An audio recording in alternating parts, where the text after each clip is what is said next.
छोटे से गांव में एक गरीब किसान रहता था। उसका नाम हरिया था। हरिया अपने परिवार का पालन पोषण करने के लिए दिन रात मेहनत करता था, लेकिन फिर भी उसके पास जीवन की मूलभूत आवश्यकताओं को भी पूरा करने के लिए पर्याप्त पैसे नहीं थे।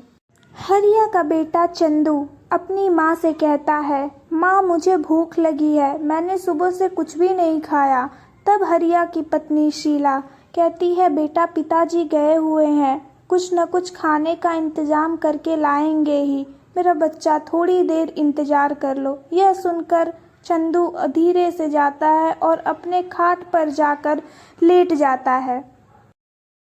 शीला हरिया के आने का इंतजार करती है। जैसे ही हरिया आता है, शीला उसे चंदू की सारी बातें बताती है।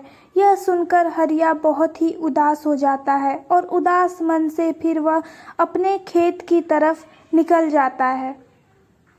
हरिया पूरे रास्ते यही सोचते हुए जाता है कि मैं इतनी मेहनत करता हूँ, फिर भी मैं अपने परिवार की जीवन की आवश्यकताओं को पूरा नहीं कर पा रहा।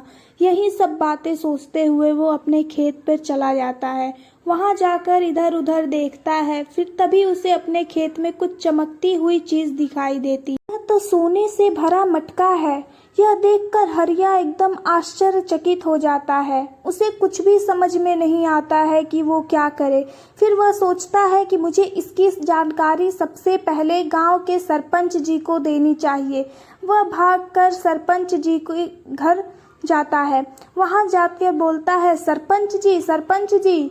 सरपंच बोलता है, क्या हुआ हरिया, इतना क्यों शोर मचा रहे हो? तब हरिया बताता है, सुबह जब मैं रोज के काम करने के लिए अपने खेत में गया, तभी मुझे वहां एक सोने से भरा मटका दिखाई दिया।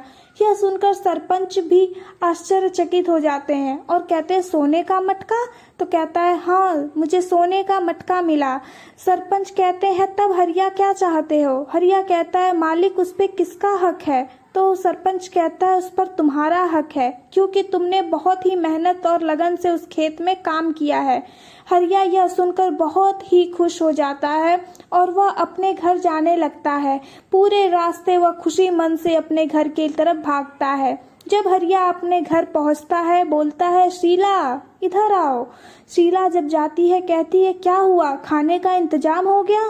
तब हरिया बताता है, नहीं शीला, हमारी गरीबी दूर हो गई। और शीला और हरिया अपने गांव वाले मंदिर पर जाके भगवान का धन्यवाद करते हैं।